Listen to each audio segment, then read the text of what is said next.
I've been in the technology consulting space for 25 years now, and there are 5 things that I wish I would have known when I started my career. In today's video, I'm going to cover what those 5 things are.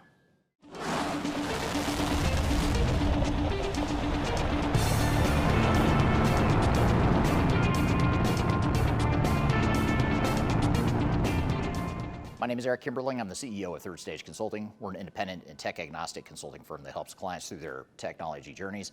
And I've been in the technology consulting space now for about 25 years. I started my career with Price Waterhouse, went to a smaller consulting firm, and then it ultimately started my first consulting firm before starting Third Stage Consulting in 2018.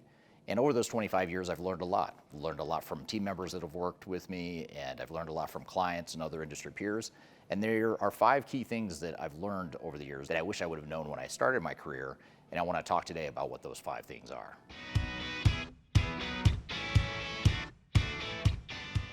The first lesson from having been in the consulting space for 25 years is that the technology industry is relatively rigged.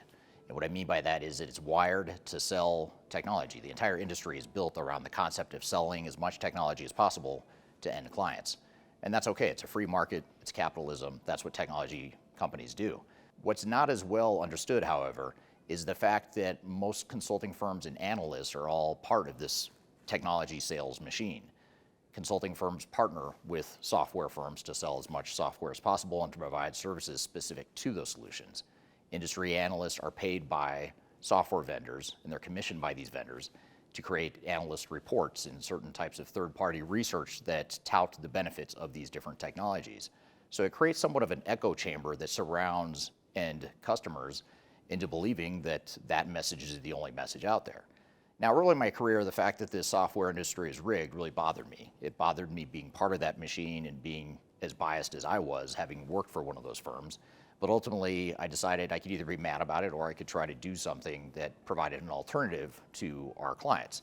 And that's exactly what we did by starting Third Stage Consulting.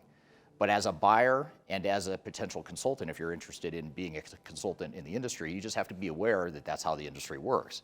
And you have to be aware that if you go work for one of the incumbent traditional technology consulting firms or an analyst firm, you're probably going to be expected to have an extreme bias that touts the company line of certain software vendors that are affiliated with those partners. So the industry is rigged, and that's one of the things I wish I would have known when I started my career, because it made me a bit jaded early on to discover it the hard way along the way. When I was in graduate school, I studied business, and I had imagined myself being a business consultant, not a technologist. In fact, when I first went to Price Waterhouse and I was told that I was going to get certified in SAP and ultimately be involved with SAP implementations, I kicked and screamed and resisted the idea because I wanted to be a business consultant. I obviously didn't win that battle because I was a junior entry-level consultant and I didn't have a lot of influence in the organization or a lot of say, so I went along with it and I learned the technology, which was actually a very good thing for me.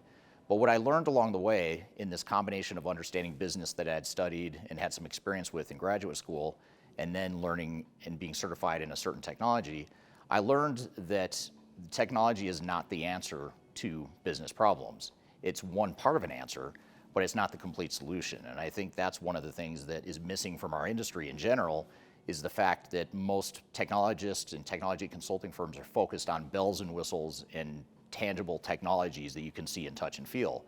But what end clients are expecting is business improvement, business value, and re-engineered business processes in a redesigned organization that works better than it did before the technology implementation. Technology alone won't solve that problem, but a combination of business and technology will, and that's one of the biggest lessons and takeaways I have from my career, is the fact that technology alone is not the answer. It's more often than not more about the people and the operations than it is the technology itself.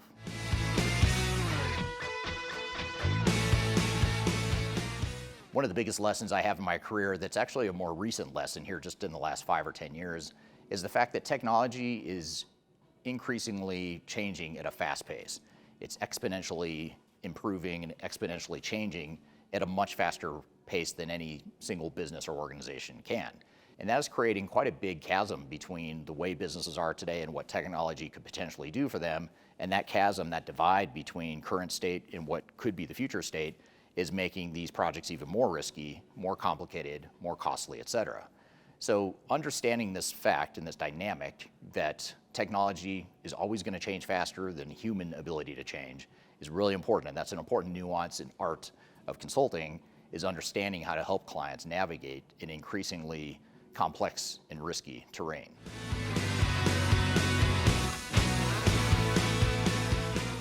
Early in my career as a technology consultant, I used to think that it was the software vendor's fault when there was a failure.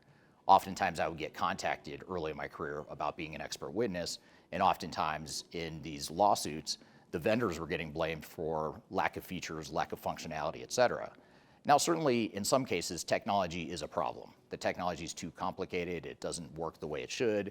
In some cases, the consulting firm, the technology implementers are implementing the solution in a way that doesn't work, either technically and or for the business. But at the end of the day, what I found and learned is that more often than not, technology is not the problem. It's not the root cause of why projects typically fail. Typically, it's more operational and even more so organizational. What I mean by that is it's usually cultural resistance to certain technologies. It's the fact that people don't understand these new technologies, these new emerging technologies. It's that the organizations oftentimes are resistant to the new technologies. These are all things that create more problems and are more commonly the problems than technology. And you add to the fact that oftentimes these projects are not managed well. They don't have the right governance and controls in place. The system integrators come in without a complete plan or a realistic plan, and that creates a lot of problems as well. But again, that's not necessarily related to the technology. It's related to organizational, people, and operational issues. So when there's problems in these big projects, technology is sometimes part of the problem, but usually the bigger problem and the bigger root cause of failure is things related to people and operations.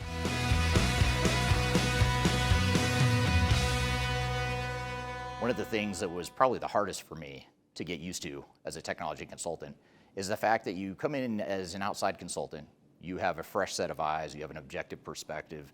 You don't always have all the answers, but you have a lot of expertise you can bring to the table.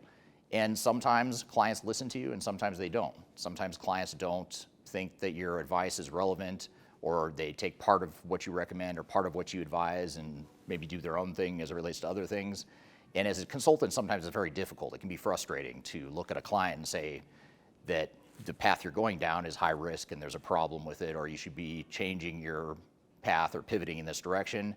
And as tempting as it is to be altruistic and a purist about your recommendations, as good consultants, you have to recognize that the clients are where they are and you have to meet them where they are.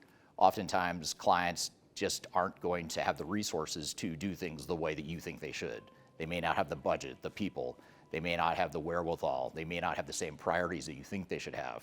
And I still get frustrated by this at times, if I'm being honest, but the reality is it has to be okay. And even when a client doesn't listen to us, we still stay with them throughout the entire journey.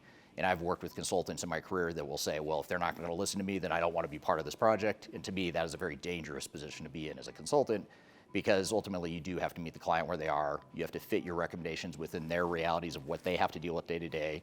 And the solution has to be theirs. It can't be ours as outside consultants. So the fact that clients don't always listen can be frustrating at times, but at the end of the day, it's okay, and it's their business and they can do what they want. So these are some of the lessons I've learned over the years of doing technology consulting, but I'd love to hear from you. If you're in the consulting field, what are some of the biggest lessons you've learned?